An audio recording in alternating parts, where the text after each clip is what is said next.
At number 5, it's José Ignacio Alvaro. On the 2nd of March, 1978, a power failure hit the house of Brazilian José Ignacio Alvaro, who went outside to see what was happening and was among hundreds of witnesses to observe a passing UFO. He described it to Omni magazine as grey-colored balls with luminosity around the periphery. It was huge and bright like the sun. I couldn't focus my eyes out after the UFO left and the power returned. Alvaro took a bus to his father's house. While looking out the window, he saw the UFO again and felt dazed, as though he was being called to walk into a nearby field. Eventually, he woke up in the field about 1 kilometer, 0.5 mi, away with no memory of how he had gotten there, after a ufologist suggested hypnotic regression to recover his memory of the experience. Alvaro went to a hypnosis session at the Federal Technical College in Pelotas, Brazil. That's when Alvaro recalled having sex with a naked alien, which he described as tall and plump with light, almond-shaped eyes and long, silver hair. Her breasts were fuller than the breasts of a female of Earth. Her skin was very light, he said. Although Alvaro initially felt emotionally confused by his encounter, he claimed that knowing the truth put him at ease. Many people were skeptical, though, as the UFO had been identified as the propellant cloud from a rocket launched from the Soviet Spacecraft. At number 4, it's Pamela Stonebrook.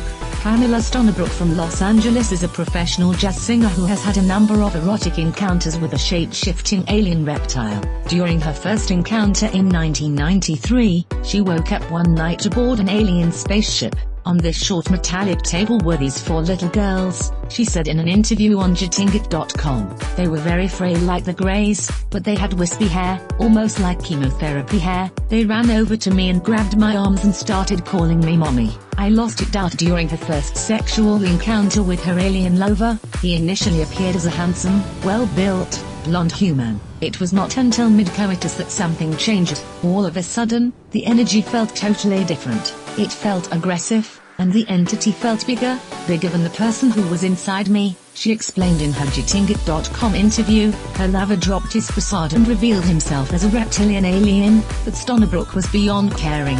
The telepathic communication was so intense and sensual and emotional. It was everything you would want to feel to be able to surrender in a sexual experience. It was almost like every cell in your body was having an orgasm. It had a kind of playful, kind of bad boy attitude.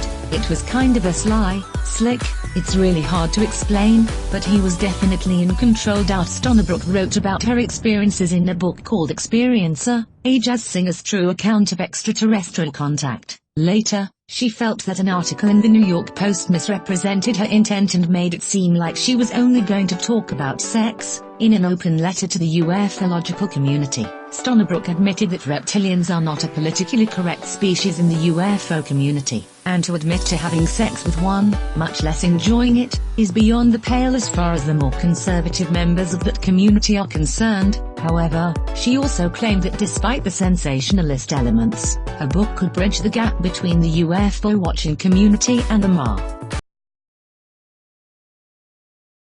At number 3, it's Elizabeth Clara. In 1956, Elizabeth Clara of South Africa claimed to have made contact with extraterrestrials while in the Drakensberg Mountains. In an article for the Flying Saucer Review, she described how she met Venusians, peaceful vegetarians who had been watching Earth and were concerned about the violence and brutality of the human race. Her story was similar to other accounts from abductees during that time period. However, 2 decades later, she released her autobiography, Beyond the Light Barrier, weaving a tale of international intrigue and interstellar romance. Elizabeth claims that she was only 10 years old when she first encountered a UFO, making telepathic contact with Akon, the being inside. Her father, who also saw the object, speculated that it was a meteor, but Elizabeth replied that it was actually a spaceship that had just deflected a meteor that had been on a collision course with Earth. She also claimed that a Zulu headman told her that she was destined to climb a mountain and have an encounter with heaven dwellers. A tornado had appeared just as the headman was speaking, but a silvery spaceship arrived and gently guided the tornado away from the homestead. After several more sightings, Elizabeth made physical contact and entered the spaceship. Akon and his shipmate, Sharon, came from a civilization located on the seventh planet orbiting Proxima Centauri. Akon was a handsome, older man with striking eyes and golden hair. He claimed to be a scientist. He also told her that he had been watching her since she was a child. "We rarely mate with Earth women," he said. "When we do, we keep the offspring to strengthen our race and infuse new blood." Out in the Flying Saucer Review article, Elizabeth claimed that she made love with Akon in his spaceship while Sharon collected plant samples outside to give them privacy. Of course, she conceived a child. Her son, Ailing, was taken back to Akon's home planet of Meton, although Ailing supposedly has visited his mother. At number 2, it's Menghe Oguo. Menghe Oguo, a logger in China's Heilongjiang province, was hard at work at the Red Flag logging camp in 1994 when he spied a mysterious, metallic shimmering on a nearby mountainside. Suspecting that it was a downed helicopter, he set out to investigate, hoping to collect scrap metal. But when he came near the wreckage, something hit him in the head. He blacked out. When he regained consciousness, he was initially confused and unable to communicate. He had also developed an irrational fear of iron. Later at home when he was in bed, Meng awoke to find himself levitating. An alien woman appeared. She was 3 meters, 10, tall with 12 fingers and braided leg hair. She straddled him, and they had sex for 40 minutes while floating in the air. It was an experience which left Meng with a jagged scar 5 centimeters, 2 in, long. About a month later, Meng woke up and found himself levitating again, this time floating through his ceiling into a waiting spaceship hovering overhead. In an interview with the Huffington Post, he said he spoke to the aliens within. They said in Chinese,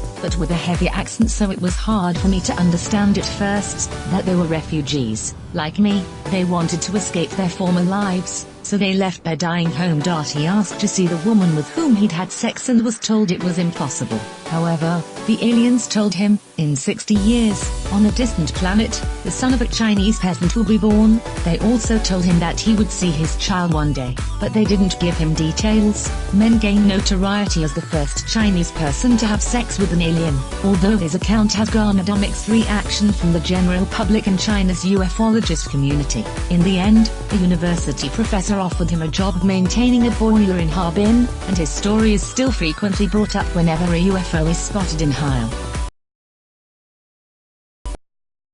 At number 1, it's Antonio Vilas Boas. During the 1950s, 23-year-old Brazilian farmer Antonio Vilas Boas noticed a strange, white light in the sky for several days. One night, he was plowing a field alone at 1 a.m. when a red light in the sky came toward him rapidly. It was an egg-shaped craft, which landed in front of his tractor. Antonio tried to turn on the motor so he could get away, but the tractor wouldn't start. When he attempted to run, he was grabbed by a small creature in a weird uniform that resembled a diver's suit with goggles. He shoved the creature away but was immediately captured by 3 more of the entities and forced into a small, metal room in the waiting spacecraft. His captors held him down, arguing with each other in their dog-like, barking language. Then they undressed him, giving him a sponge bath with a clear, odorless liquid. They took a sample of his blood and left him in a cell with a comfortable bed. Antonio lay down but soon realized that the creatures were piping some kind of gas into the room.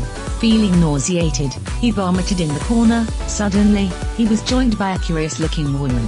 Her almond-shaped eyes extended farther around her head than human eyes generally should. She also had high cheekbones, an oval face, and a pointed chin.